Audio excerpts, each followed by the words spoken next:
warahmatullahi wabarakatuh. Selamat datang siswa-siswi SMPN Satu Bangsal. Selamat mengikuti kegiatan MPLS, yaitu Masa Pengenalan Lingkungan Sekolah. Materi kita kali ini tentang wawasan Wiyata Mandala bersama saya Inu Azizah atau bisa dipanggil Bu Inu. Oke. Wawasan Wiyata Mandala yaitu wawasan diartikan sebagai cara pandang dan sikap yang mendalam tentang suatu hal.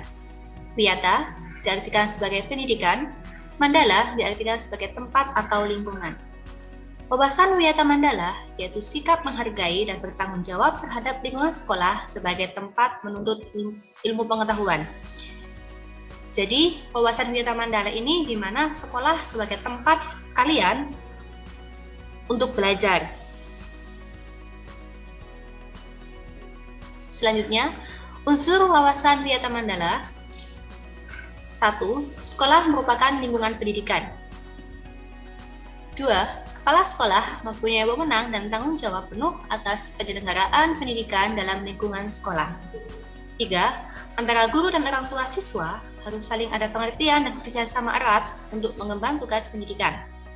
Karena kondisi kita saat ini adalah pembelajaran secara daring, maka yang kita bisa lakukan adalah melalui media sosial ataupun WhatsApp.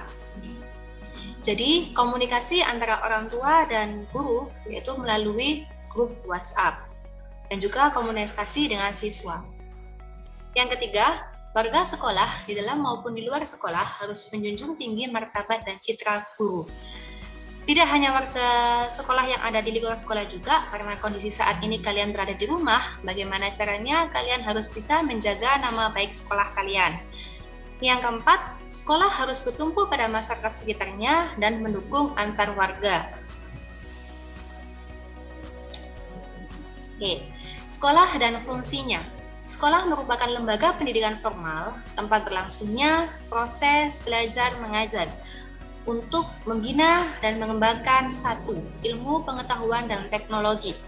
Sebenarnya pembelajaran bisa kita lakukan di mana saja, karena memang kondisi saat ini seperti ini, kalian bisa melaksanakan pembelajaran di rumah, tapi tetap Bapak Ibu Guru akan memantau keadaan kalian.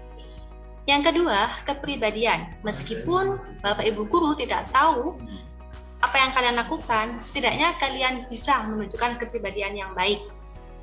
Berikan hal-hal yang positif. Yang ketiga, bagaimana hubungan antara manusia dengan lingkungan atau manusia dengan Tuhannya. Maksudnya adalah bagaimana hubungan kalian ketika di rumah, berarti kalian dengan orang tua kalian, dengan teman sebaya, ataupun bagaimana hubungan kalian dengan Tuhan, maksudnya adalah pelaksanaan ibadah. Nah, yang keempat, kemampuan kalian berkarya. Kondisi seperti ini tidak menutup kemungkinan kalian harus stagnan dengan kondisi, tapi kalian harus berinovasi dan berkarya bagaimana kalian menunjukkan diri kalian secara kreatif. Nah, selanjutnya fungsi sekolah. Sekolah sebagai tempat masyarakat belajar karena memiliki aturan atau tata tertib kehidupan yang mengatur hubungan antara guru, pengelola pendidikan siswa dalam proses belajar mengajar. Ingat, sekolah juga punya tata tertib atau aturan. Meskipun saat ini kondisi kalian di rumah, tapi aturan itu tetap ada. Bagaimana cara kalian berkomunikasi dengan Bapak Ibu Guru kalian? Bagaimana kalian harus disiplin dengan jadwal pelajaran? Ketika pelajaran dimulai jam 7, maka kalian juga harus tepat waktu untuk mengikutinya sampai pembelajaran itu selesai. Selanjutnya, ciri-ciri sekolah sebagai masyarakat belajar adalah 1. Ada guru dan siswa, sehingga timbullah proses belajar mengajar yang tertib. 2. Tercapainya masyarakat yang sadar, mau belajar dan bekerja keras. 3. Terbentuknya manusia Indonesia seutuhnya. Karena belajar bisa dilakukan kapanpun,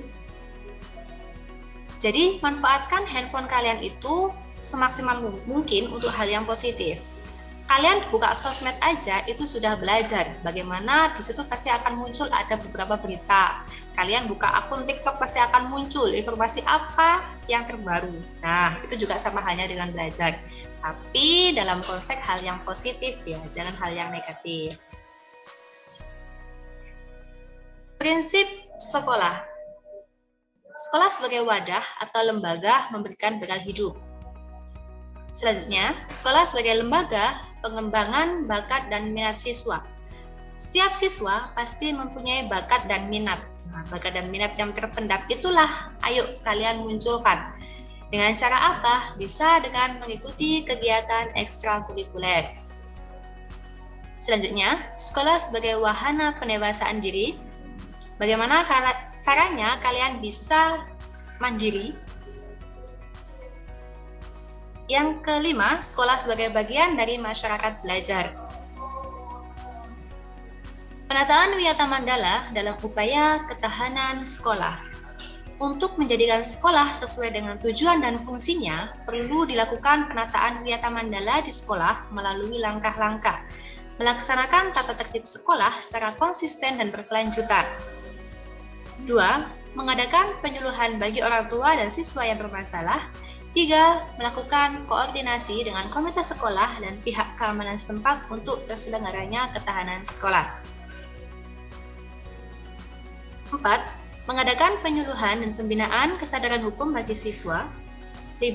Pembinaan pengembangan keimanan, ketakwaan, etika bermoral Pancasila, kepribadian sopan santun dan berdisiplin.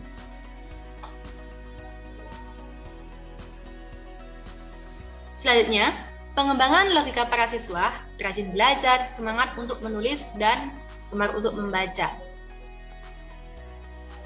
Kemudian, mengikut sertakan siswa dalam kegiatan ekstrakurikuler dan pengembangan diri. Ingat, meskipun kita masih dalam kondisi daring, tapi kegiatan perlombaan ataupun yang lainnya pasti akan terlaksana dengan baik. Kepala sekolah dalam melaksanakan penataan Wiyata Mandala di sekolah dengan melakukan kegiatan, yaitu menyelenggarakan musyawarah sekolah yang melibatkan pendidik, OSIS, komite sekolah, tokoh masyarakat, serta pihak keamanan setempat. Selanjutnya, menertibkan lingkungan sekolah, baik yang berhubungan sarana prasarana, tata tertib, dan yang lainnya. Selanjutnya, mengadakan pertemuan baik rutin maupun tidak, yang sifatnya itu intern antar kepala sekolah, pendidik, orang tua siswa, dan juga siswa. Kemudian menyelenggarakan kegiatan yang dapat menunjang ketahanan sekolah seperti PKS. PKS itu patroli keamanan siswa. Ada pramuka, PMR, paskibraka, kesenian, dan yang lain sebagainya. Mekanisme dalam pelaksanaan Wiyata Mandala ada dua, yaitu tahap preventif dan tahap represif. Tahap preventif ini upaya meniadakan peluang terjadinya hal negatif. Meskipun kondisinya kalian tidak langsung melakukan tatap muka atau pembelajaran di sekolah, silakan kalian hindari hal-hal yang bersifat negatif, yang mencemarkan nama baik sekolah. Nah, yang pertama, silakan kalian memelihara sekolah dan lingkungan sekolah, serta menciptakan kebersihan dan ketertiban agar siswa merasa nyaman. Ketika kalian berada di rumah, carilah tempat senyaman mungkin untuk belajar. Kemudian mengisi jam-jam kosong dengan pelajaran atau kegiatan ekstra lainnya. Ini maksudnya, silakan kalian memanfaatkan waktu. Jika memang ada tugas, selesaikan tepat waktu. Jangan sampai menunda pekerjaan. 3. Peningkatan keamanan dan ketertiban khususnya pada saat berangkat atau usai sekolah. Ini bisa kita lakukan jika nanti sudah tatap muka. 4. Membentuk jaring pengawasan atau razia terhadap kegiatan siswa di lingkungan sekolah. Tidak hanya di lingkungan sekolah, tapi di rumah juga perlu kontrol dengan orang tua. Jadi diusahakan handphone jangan di-password biar orang tua juga bisa tahu dan mengecek handphone kalian. Yang kedua, bisa dilakukan dengan tahap represif, yaitu upaya menindak siswa yang melakukan pelanggaran. Dengan cara mendamaikan para pihak yang terlibat perselisihan, yaitu mendatangkan orang tua dengan dilakukan konseling bersama guru BK dan juga wali kelas. Kedua, menetralisir isu yang berkembang dan mencegah timbulnya isu baru. Ingat, dengan berita hoax, jangan mudah terpercaya kalau belum tahu hal yang sebenarnya. Karena kondisi kita ini online, jadi kadang ada berita yang datang berseliweran tanpa kita tahu benar apa tidaknya. Lebih baik kita cari tahu dulu apakah berita itu benar atau tidak, baru kita share ke yang lain. Yang ketiga, memberikan sanksi sesuai dengan tata tertib yang berlaku. Sanksi itu pasti ada. Bagaimana caranya kalian bisa mengantisipasi agar tidak dikenai sanksi? Memang memantau dalam kondisi saat ini itu juga butuh bantuan dari orang tua juga. Tapi mohon ketika kalian berkomunikasi dengan Bapak Ibu Guru, lakukan dengan cara sopan dan laksanakan pembelajaran itu sebaik mungkin sesuai dengan jadwal yang telah ditentukan. Nah, terima kasih. Sampai di sini materi kita tentang wawasan Wiyata Mandala. Kurang lebihnya saya mohon maaf. Assalamualaikum warahmatullahi wabarakatuh. Assalamualaikum warahmatullahi wabarakatuh. Selamat datang dan selamat bergabung di SMP Negeri 1 Bangsal untuk seluruh peserta didik baru tahun pelajaran 2021-2022. Sebelumnya perkenalkan, saya Bu Kiki Aprilia atau bisa dipanggil Bu Kiki. Di sini Bu Kiki akan menyampaikan materi MPLS hari ini, yaitu cara belajar efektif, khususnya belajar efektif di masa pandemi.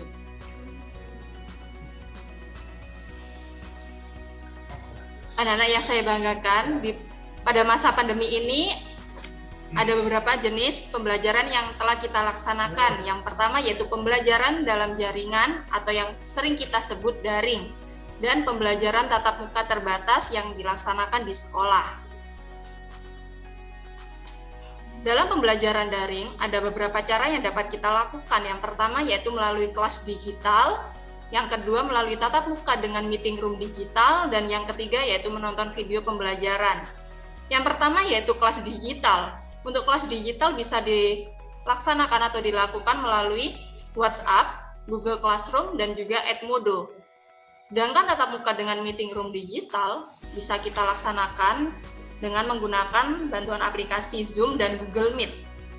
Sedangkan yang ketiga ini yaitu menonton video pembelajaran di YouTube.